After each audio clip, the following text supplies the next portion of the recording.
But we need to have our morning conversation. It's one we cannot avoid. It all happened yesterday in Parliament. VAT on petroleum products was doubled from 8% to 16%. Do you understand what that means? Because I don't even think we are ready for this. Do we get it?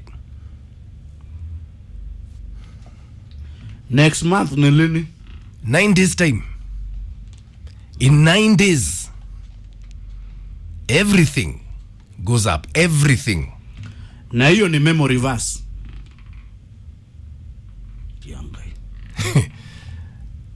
Next month, everything goes up. I need you to call me on 0711-046-105 and tell me if you really understand what this means. Because a lot of us are saying, we seem to just not be seeing it as it's going to be a big thing. It was passed yesterday in Parliament. It's going to come into effect on the 1st of July, the start of the next financial year. Do you know what this means? If you are employed, watu wa salary, watu wanafikiri wanaona kakiru, you have to start doing something else, kabiashara kakitu kingine, because yo kamoshara yako cannot sustain you. Why? Because everything in a double. Ndumble. Hii ni diblo hapa, dibala hapa. Do you get it? In the next 9 months. 9 days. 9 days. 9 days. 1st of July is there in 9 days. You're thinking it's 9 months that you've got? Somalia. How are you going to prepare for it? That's a question I want to ask you this morning. How are you going to prepare for it? Wacha unapiga kelele hapa school transport. Hiyo inaongezwa times 2 immediately. Because we need to prepare for it. It was passed by Parliament. Now it's going to come into effect in 9 days' time. How are you going to prepare for it? Hauioni ndio? Will give me a call on 0711-046-105 tafadhali. And what is your MP telling you about all this? But they have interacted with your MP. You can hit me up on Twitter at Classic105 Kenya or at It's Maina Kegeni. Hashtag is Maina N Kingangi. Ilipitishwa jana. So now we've got to face it head on collision. Head on.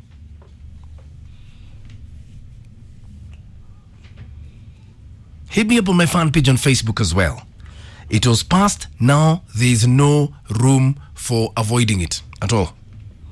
Unajua kulikuwa na msemo usiposikia ya mama yako utafundishwa na mulemwengu. Mulemwengu ndio hii sasa. 0711-046-105 is my number. How are you preparing for it? Because definitely it's going to have a big effect on you in 9 days' time. And have you interacted with your MP, by the way? Kuna kitu nasemaga grasp. Have you grasped it? 0711-046-105 is my number. Let's look up on Twitter, on Facebook, and let's discuss this new reality that's gonna come into play in exactly 9 days' time. Are you ready? How are you getting ready for it? How will you accommodate it within your budget? Let's talk. Tafadhali. VAT on petroleum products has gone up, has been doubled from 8% to 16%. Do we understand what that means? Do we understand that we now need another source of income? Quite literally. Because everything's going to go up. Kila kitu. Sasa ndio you're saying life is becoming harder with each passing day. Kisirani Sumbufu wa Matunda is saying, wabunge umetusaliti. Now, hiyo tax ya mafuta imeleta shida. It's going to be harder and harder. So what do you expect us to do?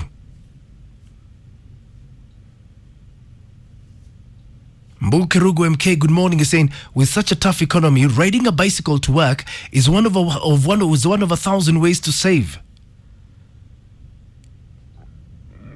So my question is, do you understand what this means? How are you preparing for it? It's been passed. Now we can't do anything about it. Now we have to face it head on. How are you planning for it? Because we need to.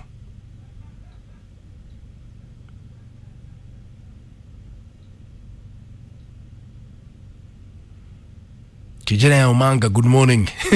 Saini maisha hata sijui unaenda Unaenda kuwa aje? What are we going to do?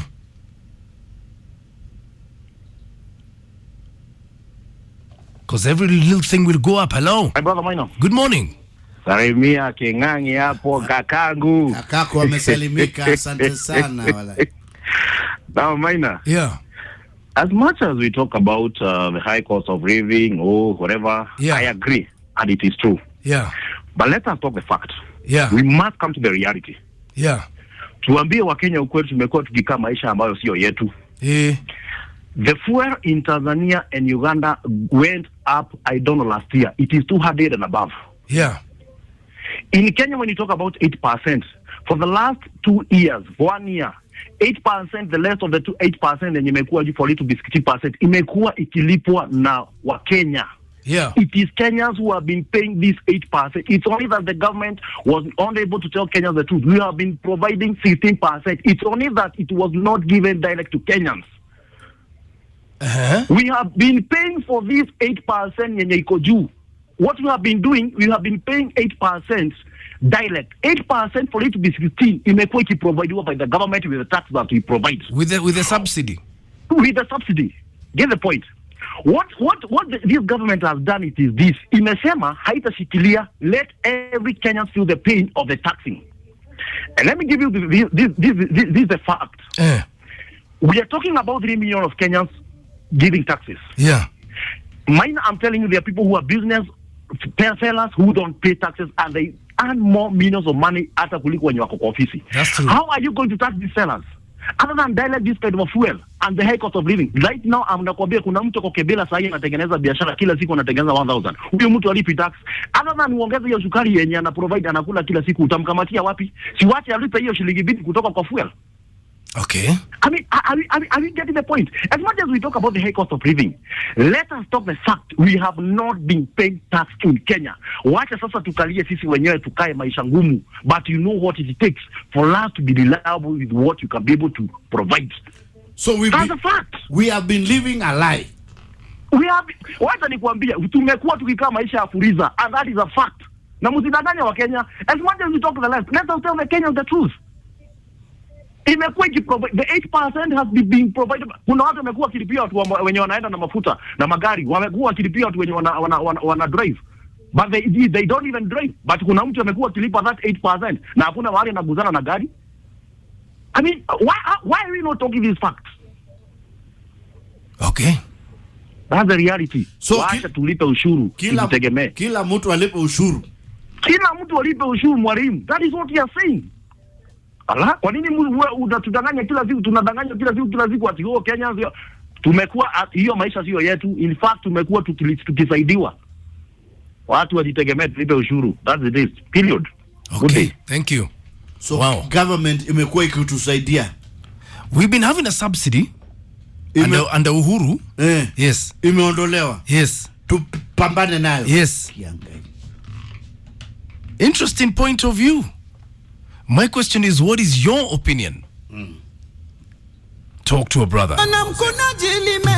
So we're talking about the doubling of VAT on petroleum products being doubled to 16%. Previous call was very, very interesting. Collins and Dakali is saying, let's have faith. Things will get better someday. Mungu mbele, it's a matter of time. We'll need to have had, anyone would have needed a reality check at some point. Wow. Huyo first caller amesema umekuwa ukidanganya msichana unaishi Lavington, kumbe wewe ni jamaa wa Marish. Unaenda kupanda number 10.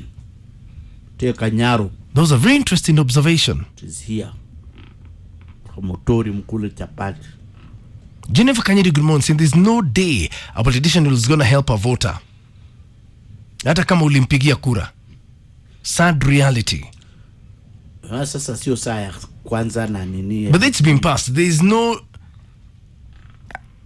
should this happen, should that, it's been passed.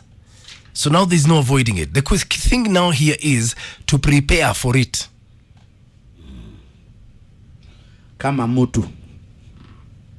Wewe kama mtu. Individually.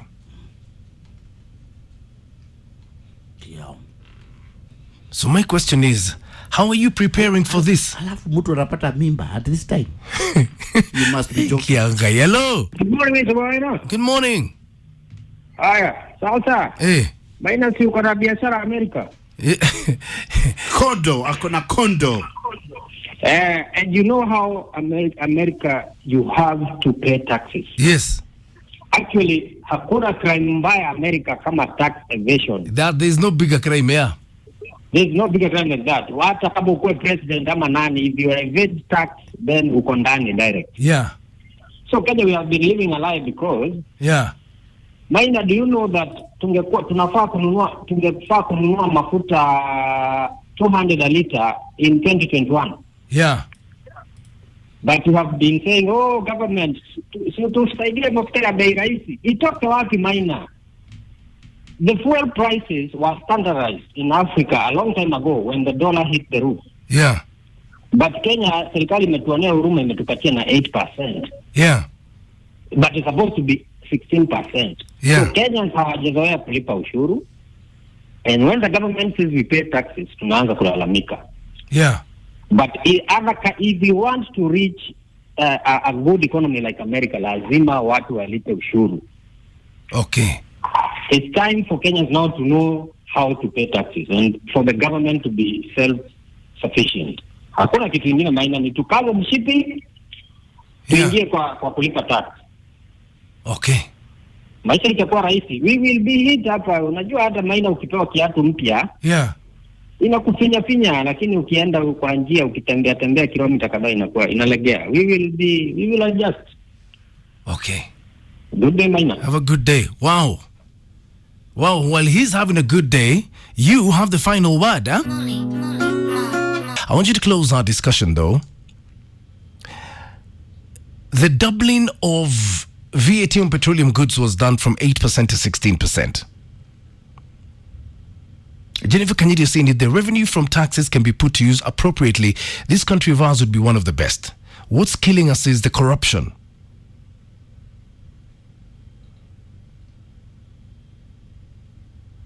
I am Subaru, good morning, saying electricity bill gonna kill me, oh.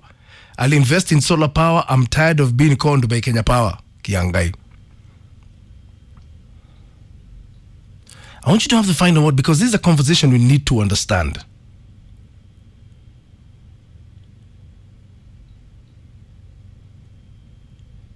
It's a conversation we need to have, without a doubt.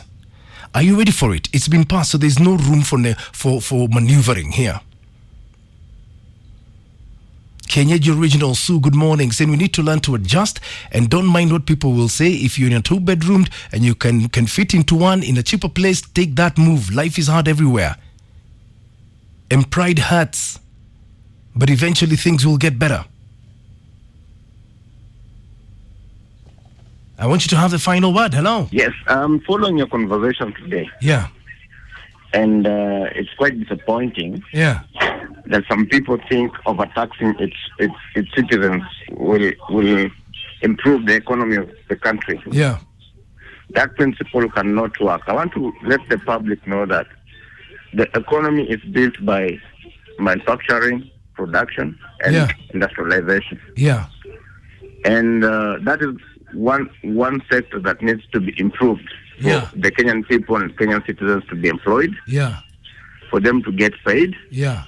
So that they can generate those taxes. Yeah. You cannot overtax an unemployed person. Yeah. Because they are not earning. Yeah. So how do you overtax them? Where do you want them to get the money from? Okay. And if you look at the structure of our government today, there are so many ghost workers. Yeah. Our ministers wanapiga sherehe. Everywhere, if you look at them, they are posting on their Instagram, Twitter, and everywhere. Enjoying life. Yeah. Some other appointed 50 CAS with no portfolio. Yeah. And basically things are not right. It is for those people who have got money, their lifestyle, and those who don't have, let them be. Yeah. So it is disappointing to see that people think overtaxing the citizens will improve the economy. It won't improve the economy. In fact, it will worsen. Yeah. Yeah. So our economy is bad. Yeah. and we're getting to the worst point of it if Kenyans will continue, a few individuals will continue to reason like that. Okay. Yeah, we only have to do a lot of industrialization, manufacturing, and exports. Like yesterday I was checking, a pound has hit 190. Yeah. I do few small imports from UK. Dollar is now 145. Even dirham is now 41 shillings. You see, our shilling is losing value every other day. Okay. And last week I checked, price for crude oil dropped. Okay. So we ask ourselves, what's wrong? Let us wake up. Let us reason like Kenyans. I thank you for the conversation today. Yeah. Let us go deeper and know what is eating our lives as citizens of this country. Thank you. Common citizens. Thank you. Asante. Salamia Kingangi. Aya. Wow. All the fun conversations are here.